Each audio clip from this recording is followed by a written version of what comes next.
High সবাইকে, কেমন আছো তোমরা? আশা করি তোমরা অনেক ভালো আছো। আমিও কিন্তু ভীষণ ভালো আছি। আর একটা ছোট্ট ব্লগে তোমাদেরকে জানাই অনেক ওয়েলকাম আর অনেক ভালোবাসা। আর ভিডিওটা স্কিপ না করে তোমরা দেখতে থাকো। দুপুরবেলা দেখেছো তো কেমন মুষলধারে বৃষ্টি হচ্ছে, আর এখানে তো প্রচন্ড পরিমাণে বৃষ্টি হয়েছে। আমরা তো ভেবেছিলাম যে বিয়ে বাড়ি যেতেই পারবো না, আর আমাদের তো মন খারাপ হয়ে গেছিল, বিয়ে বাড়ি যাবো না, মরশুমের প্রথম বিয়ে বাড়ি বলে কথা। তো যাই হোক, বৃষ্টিটা থামার পরে কিন্তু আমরা রেডি হয়ে চলে গেছিলাম বিয়ে বাড়িতে। আর বিয়ে বাড়ি মিস করা যায় বলো? আর বিয়ে বাড়ির কিছু মুহূর্ত আর আমি কি করলাম, কি মেনু ছিল, সবটা তোমাদের সাথে শেয়ার করব। প্রথমেই আমি দেখো একটু সাজুগুজু করে নিচ্ছি, তার জন্য আমি একটা মাস্ক ব্যবহার করে নিলাম মুখের মধ্যে। তারপরে আমি রেডি হয়ে গেছিলাম। মেকআপের ভিডিওটা তোমাদের সাথে দিতে পারিনি গো, কারণ আমার ছেলে এত দুষ্টুমি করছিল, ওকে একটু ফোন চালিয়ে বসিয়ে দিয়েছিলাম।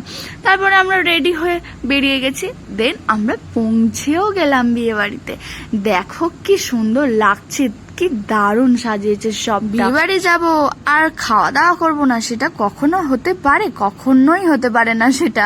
বিয়ে বাড়ি মানেই খাওয়া দাওয়া, আর খাওয়া দাওয়া মানেই হচ্ছে আমি। তাই ছুটতে চলে গেছিলাম স্টলে, যেখানে ছিল ফিশ বল, চিকেন কাবাব, তারপরে ফুচকা, কোল্ড ড্রিঙ্কস, পকোড়া, আর আমি কিন্তু সবটা ট্রাই করেছিলাম। স্টল খাওয়ার পরে মোটামুটি 1 ঘন্টা একটু সবার সাথে গল্প করে আড্ডা দিয়ে আমরা চলে গেছিলাম মেইন কোর্সে, যেখানে কিন্তু সবাই খাওয়া দাওয়া করছিল। আর আমরাও চলে গেছিলাম, সিট ফাঁকা পেতে বসে পড়েছি আর প্লেটটা বের করে নিয়েছি।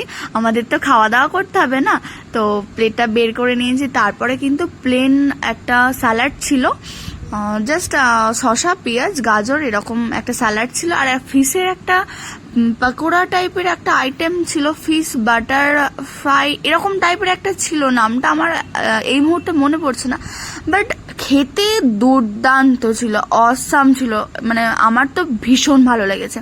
তারপর প্লেন ভাত দিয়েছিল, দই কাতলা ছিল, কিন্তু দই কাতলার আইটেমটা না আমি ঠিক নিইনি, কারণ মাছটা ওই মুহূর্তে আমার খেতে ভালো লাগছিল না। কিন্তু তোমাদের দাদার থেকে আমি একটু ট্রাই করেছিলাম, টেস্ট দারুণ ছিল।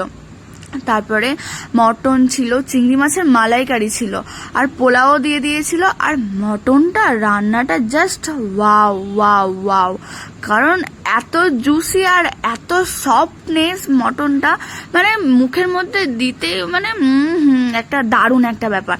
তো তারপরে যেগুলো থাকে, চাটনি, পাঁপড়, আইসক্রিম, মিষ্টি, সন্দেশ, সমস্ত আইটেমটাই ছিল। আর সমস্ত রান্নাগুলো সত্যি মুখে লেগে থাকার মতন। ভিডিওটা কেমন লাগলো জানিও, ভালো লাগলে একটা লাইক করে দিও, কমেন্ট করো, আর পেজটাকে ফলো করে দিও। টাটা।